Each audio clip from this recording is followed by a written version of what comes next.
안동중앙고등학교 1학년 학생들 오늘 3차 시에 함께 하게 될 이상훈입니다. 우리 지난 시간에 글로 쓰는 나의 꿈 단원에 들어갔었는데요.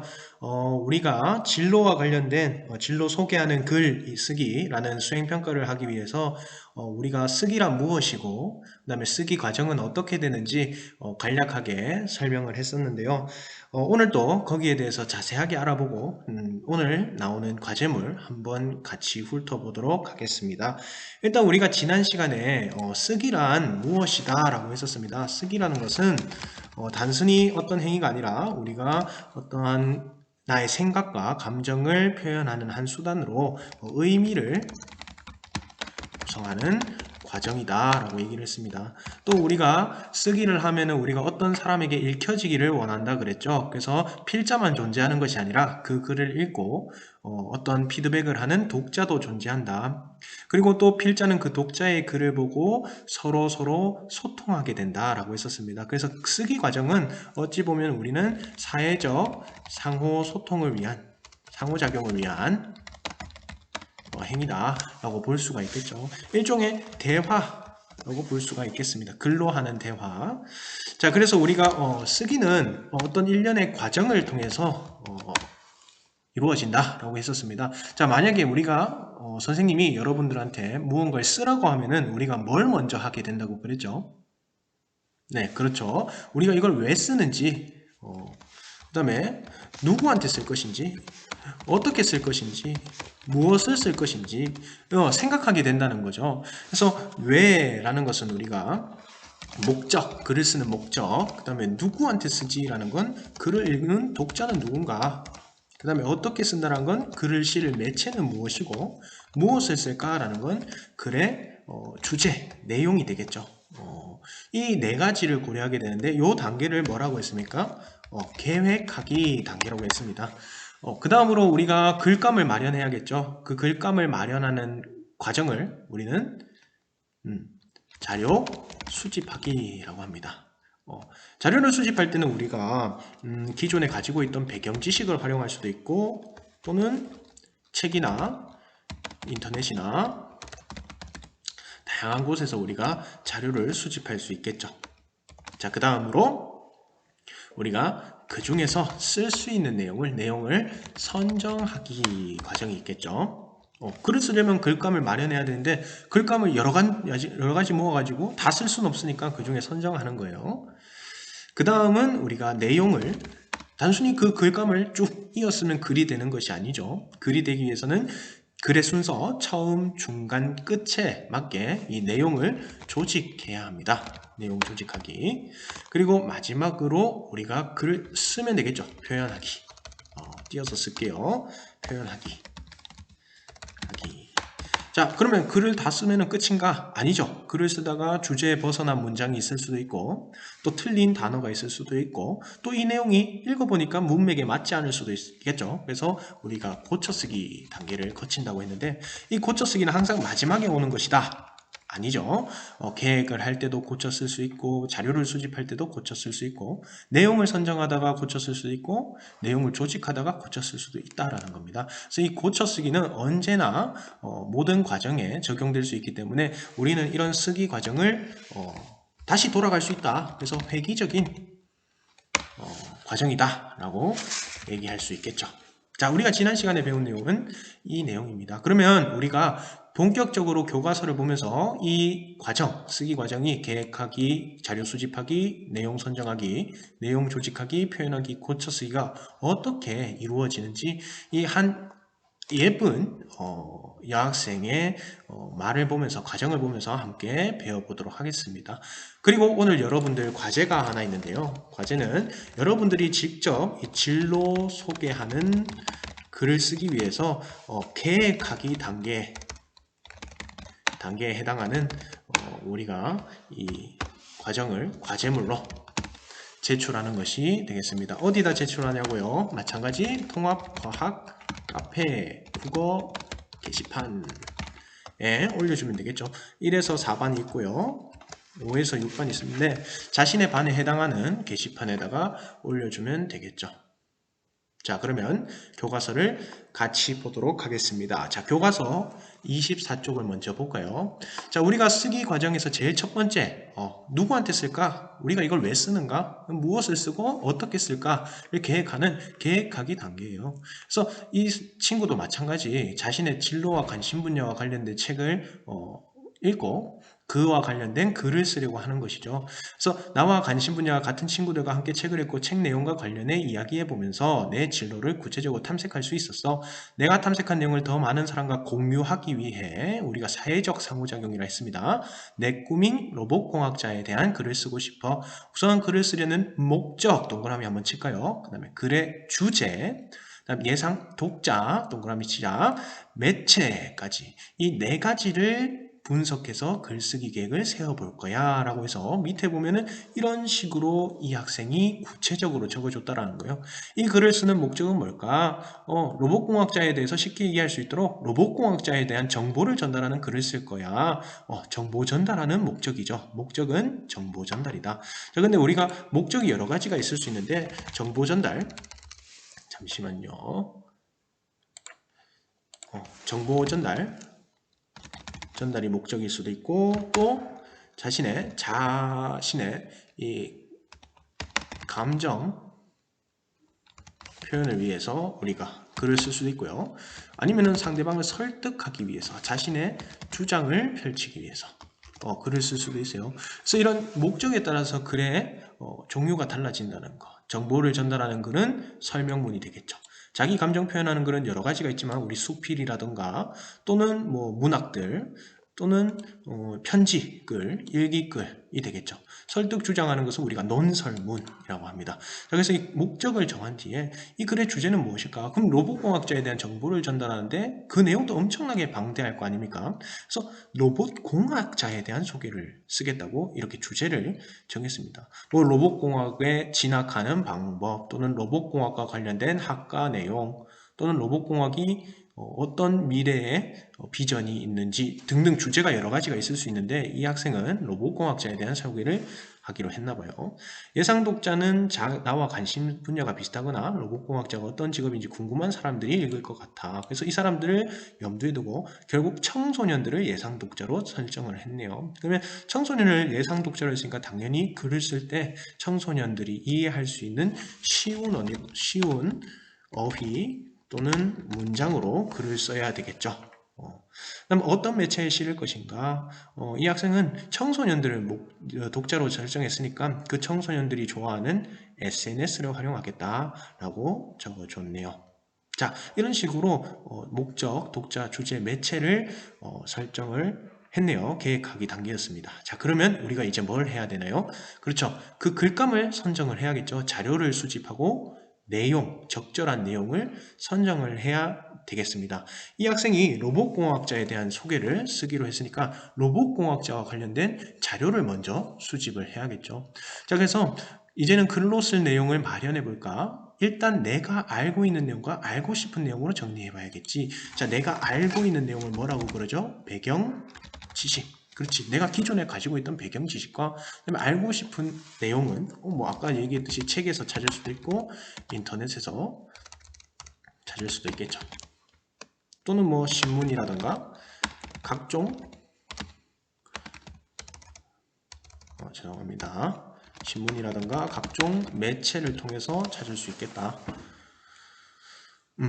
자, 그러면은 이미 알고 있는 내용과 알고 싶은 내용을 이렇게 정리를 했어요. 로봇의 구성 요소, 나는 뭔지 알고 있어. 왜냐하면 예전에 책을 읽은 적이 있거든. 그래서 적어주고 로봇공학자가 하는 일도 나는 이미 알고 있었고 로봇이 활용되는 분야도 이미 알고 있었어요. 그러면 알고 있는 게 없으면 글을 못 쓰는가? 아니죠. 알고 싶은 내용에다가 적으면 되겠습니다. 전망은 어떠한가? 필요한 지식은 뭐가 있을까? 갖춰야 될 요건은 무엇이 있을까? 그래서 여러 가지를 활용을 했어요. 첫 번째, 로봇공학의 전망을 다룬 동영상을 활용하고 또 로봇공학에 필요한 지식을 설명한 백과사전도 활용했고 그다음에 로봇공학자가 되기 위해서 요건은 신문기사를 통해서 이렇게 자료를 수집을 했네요. 그렇죠? 자, 그래서 이 자료를 수집했으면 이제 이 학생이 뭘 해야 될까요?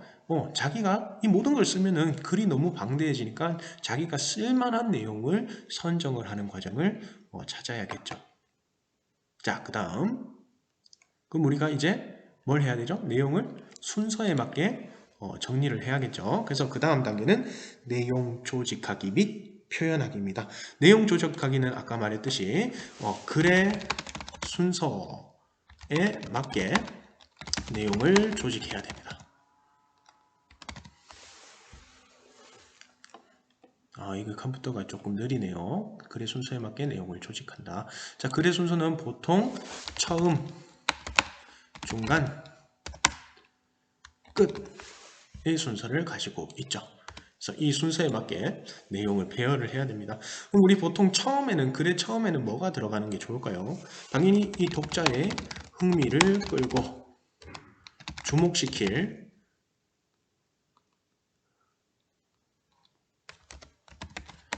요소를 언급해주면은 처음 부분에 읽기가 쉽겠죠. 여러분들이 처음에 뭐부터 어려운 얘기를 한다거나 재미없는 것을 하면 독자들이 안 읽을 거니까요. 처음에는 흥미를 끌고 주목시킬 요소 또는 이 글의 전반적인 내용을 요약해 줄 수도 있다라는 겁니다. 컴퓨터가 조금 느리네요. 자, 그렇게 해서 앞으로 나올 내용이 뭘까? 내가 이 글에 대해서 뭐를 할 것인가를 알 수가 있겠죠. 자, 그 다음에 중간 부분에는 아까 내가 선정한 그 자료 중에서 여러분들한테 정말 필요하다라고 생각하는 정보를 여기 중간에다가 적어주면 되겠죠. 자, 마지막에는 의라든가 이것을 쓴 이 글의 의라든가 또는 미래 전망이라든가 아니면은 이걸 쓰고 내가 더 알게 된 점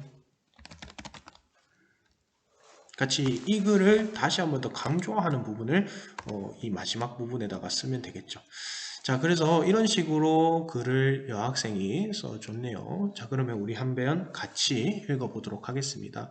상상을 현실로 이뤄내는 로봇공학자. 그래서 내가 로봇공학자에 대한 소개를 쓰니까 제목에 반드시 핵심 키워드 로봇공학자가 들어가줘야겠죠. 그 다음에 상상을 현실로 이뤄낸대. 그럼 대략적으로 로봇공학자가 어떤 일을 하느냐. 뭔가 우리가 꿈꿔왔던 것을 실제 현실로 구현해내는 역할을 하는구나라는 걸 압축적으로 제목으로 표현을 해줬네요.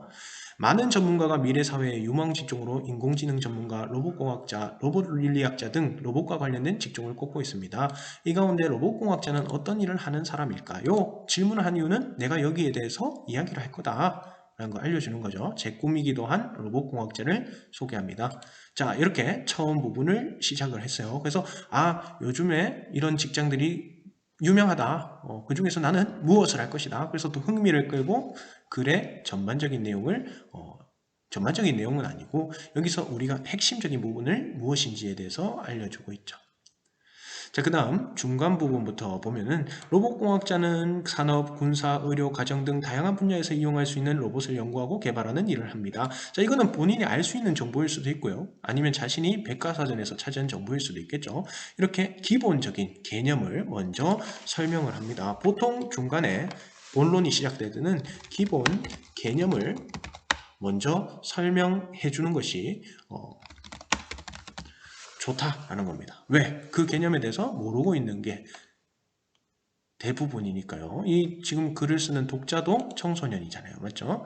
자, 로봇은 기본적으로 인식하는 장치, 생각하는 장치, 움직이는 장치로 이루어져 있는데 이를 개발하는 데는 여러 공학 분야의 협업이 필요합니다. 여기서 협업은 무엇이죠? 함께 일을 하는 것이죠. 전기전자공학에서 로봇의 내부 회로와 같은 전기실론을 설계하고 컴퓨터공학에서 판단하고 동작을 결정하기 위해서 필요한 운영체제를 개발하며 기계공학과에선 로봇의 형태와 움직임을 연구합니다. 로봇공학과는 이렇게 많은 공학 분야의 협업을 필요로 하는구나 라는 구체적인 내용을 자신이 적어줬습니다. 이처럼 로봇공학은 다양한 공학 분야가 융합되어 있으므로 로봇공학자가 되기 위해서는 이와 같은 전문 지식을 쌓아야 합니다. 그래서 로봇공학자가 되기 위한 요건을 여기다가 적어주었네요. 자, 그 다음 로봇공학자가 되기 위한 갖춰야 될 요건 구체적으로 어떤 것이 있을까요? 세계 최초로 시각장애인을 위한 자율주행 자동차를 개발한 홍땡땡의 말을 이르면 홍땡땡은 전문가죠. 전문가의 의견을 인용했네. 그러면은 어떤 점이 좋을까요? 글의 신뢰성이 높아짐. 아이고 잘못 쳤네. 신뢰성이 높아짐. 그렇죠. 글의 신뢰성이 높아져요. 왜? 실제 전문가의 말이니까. 그래서 다음 세 가지 요건을 갖춰야 된다. 첫 번째, 호기심을 갖고 관련 없는 것들도 연결할 수 있는 창의성을 지녀야 된대.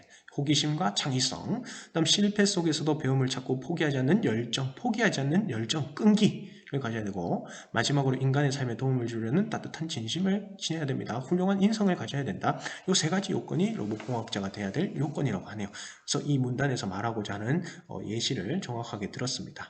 자, 미래사회에서 로봇은, 자, 여기가 이제 마지막 부분이죠. 미래사회에서 로봇은 인간이 편리하고 안전한 삶을 누릴 수 있도록 도와줄 뿐만 아니라 뛰어난 지능과 감성으로 인간과 소통하고 공존하는 존재가 될 것이며, 앞으로 로봇에 대한 수요가 늘어나면서 로봇 공학의 중요성이 더욱 부각될 것입니다. 그래서 이 로봇 공학에 대해서 다시 한 번 더 이 가치와 의의, 그 다음에 전망, 의입니다. 그 다음에 전망, 의미가 되겠죠. 로봇공학이 얼마나 중요한지 다시 한 번 더 강조하는 거예요. 때로는 친구 같고 때로는 가족 같은 로봇, 아직은 상상 속의 일이지만 상상을 현실로 내려주는 로봇공학자로 성장해 나갈 저의 미래를 응원해주세요. 글을 마무리했습니다. 자, 그래서 우리가 내용 조직하기, 표현하기까지 이 학생이 모두 마쳤는데 그 다음 단계가 뭐죠? 네, 그렇죠. 이 내용을 이제 수정할 부분은 없는지 고쳐쓰기 단계를 거쳐야겠죠. 그래서 이 학생은 네 가지 기준으로 고쳐쓰기를 했는데, 첫 번째, 설명하는 글이다 보니까 정보 전달하는 게 목적이었죠. 명료하고 간결한 문장 표현을 사용했는가? 왜? 문장이 너무 길어지면 읽기가 불편하고 힘드니까. 그래서 근데 한번 다시 보니까 한 문장이 서너 줄 되는 부분이 있더라. 그래서 이런 문장은 내용을 끊어서 간결한 문장을 고치는 게 좋겠어. 다시 앞으로 넘어가면요. 여기 보면 이 세 번째 단락만 볼까요? 한번. 세계 최초로 시각장애인을 위한 자율주행 자동차를 개발한 홍땡땡의 말에 이러면 쭈쭈쭈쭈 요건을 갖춰야 된다고 합니다. 첫째로 뭐뭐 해야 되고, 둘째로 뭐뭐 해야 되며, 셋째로 뭐뭐 해야 됩니다. 이 한 문장이 엄청나게 길다라는 거죠. 그래서 이 문장을 끊어야겠다라고 고쳐쓰기를 했고, 그다음 여러 가지 자료에서 얻은 내용이 잘 종합되었는가. 그래서 이 사람은 아까 보니까 로봇공학자가 무엇을 하는지, 그 다음에 어떤 것이 필요한지, 요건이 무엇인지 자신이 조사한 것과 알고 있는 것을 잘 종합해서 제시한 것 같습니다. 그다음 매체의 특성을 고려하여 글을 썼는가. 자, 인터넷 매체에 올리도록 이 학생이 미안합니다. 이 학생이 SNS에 올리도록 했지 않습니까? 그러니까 이 SNS에 올릴 때는 글만 올릴 수 있는 게 아니라 사진이나 영상도 같이 올릴 수 있는데, 흥미를 좀 더 끌기 위해서 이 로봇공학의 전망을 다룬 동영상을 함께 올리겠다, 이렇게 수정을 했네요. 그 다음에 예상 독자의 수준과 관심과 흥미를 고려했는가. 그래서 처음 부분에서 독자의 흥미를 끌기 위해서 영화나 만화에 등장하는 로봇의 사례를 제시하면 더 학생들이 더 관심을 끌 거다 라고 이렇게 보완을 했죠. 그래서 이 고쳐쓰기 단계는 글을 다 쓰고 나서, 또는 글을 쓰면서, 또는 글을 쓰기 전에도 이 고쳐쓰기 단계는 가능하다라는 거 반드시 기억을 해주세요. 혹시 그리고 틀린 단어나 문장이 있으면 반드시 고쳐야겠죠. 자, 그리고 나서 이 학생이 SNS에 올리니까, 자, 이렇게 많은 학생들이 댓글을 달아줬어요. 이 모습이 바로 뭐예요? 사회적 상호작용이다라는 거. 자, 내가 어떤 감정과 생각 또는 정보를 담아서 글을 썼는데 다른 독자들이 읽고 또 다른 글을 생산해냈죠. 미운오리의 댓글, 난가을의 답변, 이런 식으로 댓글과 답변 이런 식으로 사회적인 상호작용을 하더라. 마치 우리가 말로써 대화하는 것처럼 이렇게 하나의 소통 방식이 된다는 거. 그래서 쓰기라는 것은 이런 과정을 거치고, 또 구체적으로 우리가 과정에 따라서 뭘 해야 되는지, 또 결국에 쓰기는 사회적 작용이라는 것을 이 SNS에 글을 올린 한 학생의 이 로봇공학자에 대한 설명으로 우리가 배워봤습니다. 자, 그러면 우리도 오늘 과제물에 대한 설명을 하고 오늘 이 시간 마치도록 하겠습니다. 보면 자, 이렇게 되어 있습니다. 3차시 과제물, 글로 쓰는 나의 꿈. 자, 우리가 직접 이 진로 소개하는 글을 써야 되는데, 거기서 첫 번째 단계인 계획하기 단계를 오늘 이 과제를 수행해 보도록 하겠습니다. 자, 계획하기는 아까 뭐였죠? 내가 이거를 왜 쓰는지, 누구를 위해서 쓰는지, 어떻게 쓸 것인지, 무엇을 쓸 것인지, 주제, 목적, 독자, 매체를 고려해서 계획을 해보는 거예요. 그래서 마찬가지 여기 학년, 반, 번호, 이름 적어주고요. 자, 첫 번째, 자, 내 진로와 관심 분야 두 개가 있는데 그 중에서 내가 무엇은 글을 쓸 것인가를 먼저 골라보도록 하겠습니다. 자, 일단 자신의 진로나 관심 분야 중 하나를 골라 어떤 내용을 글로 쓰고 싶은지 적어보자. 그럼 여기에다가 체크를 해주는 거예요. 체크하는 방법은 여러분들이 여기 Ctrl Shift F10을 누르면 여기 문자 기호가 있는데요. 여기서 우리가 사용 문자표에 들어가면 이렇게 많은 기호들이 있죠. 이 중에서 우리가 체크 표시가 된 거 뭐 아무거나 뭐 이런 거 하면 되겠죠. 넣기 이렇게 하면 이렇게 바뀔 겁니다. 맞죠? 자, 이런 식으로 합니다. 내 진로라면 요 앞에 적어주고 관심 분야라면 여기에 해주면 되겠죠. 자, 그러면 책을 읽고 알게 된 자신의 진로를 소개하는 내용. 제가 선생님이 예시를 들었습니다. 진로 그러면 무엇을 내가 할 것인가? 생명공학자가 하는 일은 무엇인가? 간호사가 되기 위한 구체적인 진로 방향은 무엇인가? 자, 만약에 관심 분야라면 내가 동영상 편집에 관심이 있다. 그러면 동영상 편집을 쉽게 하는 방법은 무엇인가? 내가 자동차에 관심이 있다면 자동차 종류의 역사는 무엇인가? 이렇게 자신의 진로 또는 관심 분야와 소개하는 무엇을 쓸 것인가를 먼저 생각을 해보는 거 여기다가 적어주면 되겠습니다. 자, 그 다음 두 번째는 우리가 본격적으로 계획을 하는 거예요. 자, 그러면 내가 이 글을 쓰는 목적은 무엇인가? 근데 우리가 소개하는 것이다 보니까 정보 전달이 목적이 되겠죠. 이거는 여러분 모두 정보 전달이 목적이 된다는 거. 또는 이럴 수도 있어요. 내가 이 직업이나 관심사를 함께 했으면 좋겠다. 그래서 사람들을 설득한다. 설득도 목적이 될 수 있겠죠. 이런 식으로 자신의 글을 쓰는 목적이 무엇인가? 누군가에게 무언가를 알려주기 위해서인가? 아니면 누군가를 내 주장에 따라오게 하기 위해서인가? 아니면은 여기서는 조금 그렇지만 자기 감정 표현을 하기 위해서인가? 근데 이 소개하는 글쓰기는 맞지 않기 때문에 이것은 빼겠습니다. 자, 그 다음 주제는 무엇인가? 아까 여기다가 우리가 적어 놓은 것들 중 가장 내가 찾기 쉽고 글을 쓰기 용이한 것을 하나 선택해서 여기다가 적어주면 되겠습니다. 자, 그럼 예상 독자는 뭐 아무래도 같은 반 친구들이나 아니면은 학교 선생님이 되겠죠. 맞죠? 또 혹시 부모님을 독자로 해도 되고 아니면은 뭐 나와 관심사가 같은 사람들 해도 되겠죠. 아유, 종이 울리네요. 학교에서 녹화를 하다 보니까. 자, 마지막 매체는 여러분들 뭐 SNS에 올릴 것인지 아니면은 눈이 아니고 SNS에 올릴 것인지 또는 계속 변환되네요. 또는 뭐 내가 뭐 그냥 뭐 종이에다 뭐 글로서 그냥 제출할 것인지 매체는 적으면 되겠습니다. 자, 그 다음에 앞에 활동에서 분석한 목적, 주제, 독자, 매체를 글에 어떻게 반영할지 써보자. 이건 무슨 말이냐면 자, 만약에 예상 독자가 청소년이에요. 그러면 청소년들이 이해하기 쉬운 용어를 사용해야겠다. 자, 그 다음에 아까 내가 매체가 SNS예요. 그러면은 SNS라면 뭐 예를 들어서 뭐 사진이나 동영상을 첨부해서 이해하기 쉽도록 해야겠다. 이런 식으로. 그 다음에 목적이 정보 전달이라면 쉽고 간결한 문장을 사용해야겠다. 만약에 설득이라면 구체적인 근거를 제시해야겠다. 뭐 이런 식으로. 그 다음에 마지막에 주제에 따라서 주제가 만약에 로봇 뭐 아까 했던 로봇공학자도 되겠고 뭐 주제가 간호사가 하는 일은 무엇일까 라는 게 주제라면 내가 잘 모르니까 인터넷이나 책을 활용해야겠다. 뭐 이런 식으로 대략적으로 어떻게 글에 반영할 것인지 여러분들이 적어서 제출하면 되겠습니다. 자, 한쪽입니다. 이거를 우리가 다음 차시 전까지 국어 게시판, 그 통합과학 카페 국어 게시판에 올려주면 되겠습니다. 자, 오늘 수업은 여기까지고요. 오늘 배운 내용들 잘 정리해서 과제를 꼭 성실하게 수행해 주길 바랍니다.